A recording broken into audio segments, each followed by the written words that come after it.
And that was the point where I discovered it, and it was very exciting. But then I wasn't sure. But after going through a lot of examples, I really couldn't see there was anything wrong with it.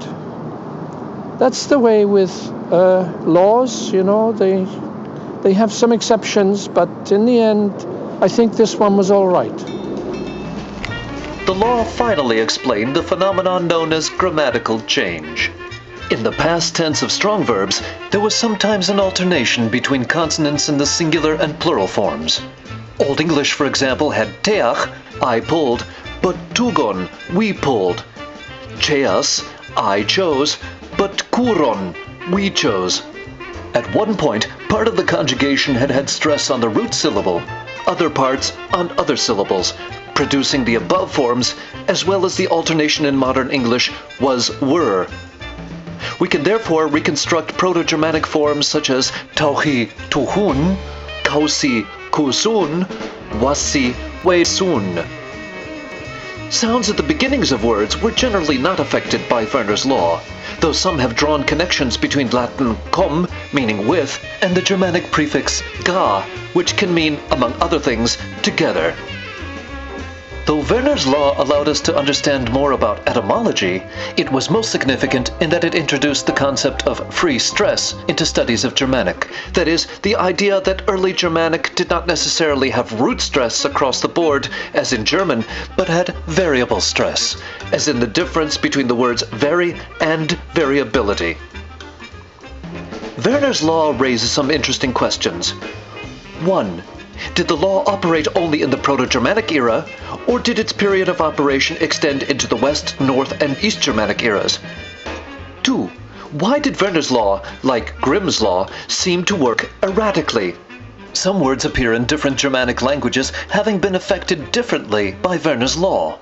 German, for example, has Eisen and Hase, while English has iron and hair. Gothic has Hochrus, with a rule-governed loss of N, while English has hunger. While Dutch has base, English has berry. And Middle High German has both Mahen and Magen, which both mean poppy. 3. Why did Gothic not have Verner's law in the past tense of strong verbs, as in Old English teach tugun, cheas kurun, was werun? Gothic has tauch tuchun, kaus kusun, was wesun, with no sign of Verner's law. The same applies with the so-called jan verbs, such as hausjan, which is the equivalent of the rhoticized English verb to hear. Was the suffix jan stressed in Gothic?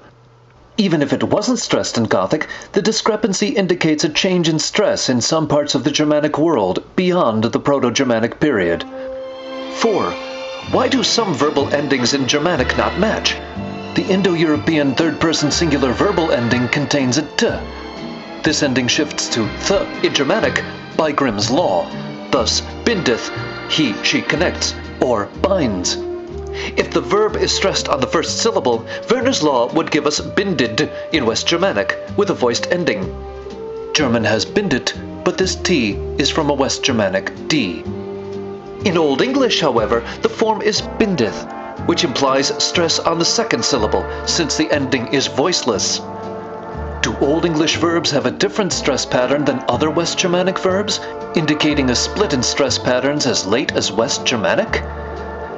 5. Could Verner's law operate on different parts of the vocabulary at different times? Could, for example, Gothic verbs have been the first, or maybe the last class, to be affected by the law? 6. Did the results of Verner's law always need to be indicated in writing? Or does the absence of orthographic clues point to the law being so automatic, in some parts of the vocabulary at any rate, that no written clues were necessary? Could hausjan have been pronounced automatically as a semi-rhoticized hausjan?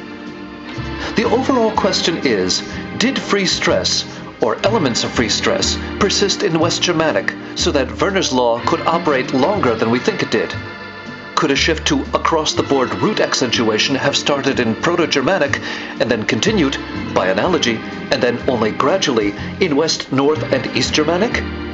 Gothic, for example, might have had root stress, as we expect from a Germanic language, though it is hard to tell. Gothic is a language that preserves numerous syllables apart from the root, and it seems that any of them could have full vowels or diphthongs. This differs substantially from the situation in German, where many fewer vowels are allowed. The more items that are allowed in different syllables, the less differentiation there is between kinds of syllables. The less differentiation, the more of an opportunity there is for any syllable to carry stress. These are questions that have puzzled philologists for 130 years. Karl Verner created a law that shook the world of those people who happened to read the Zeitschrift für vergleichende Sprachforschung. Way to go, Karl. Wow, that was an amazing story. I learned so much. Did you? Well, that's just great.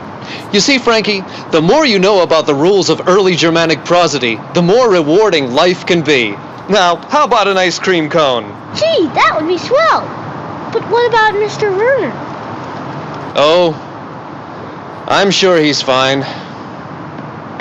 And after I checked the data from Old High German, I decided to relax a bit with my wife. Later in the day, we played some cards. Gin rummy, I think. And I won 3 games and lost 2. Well, one was interrupted, so you couldn't really tell that I had...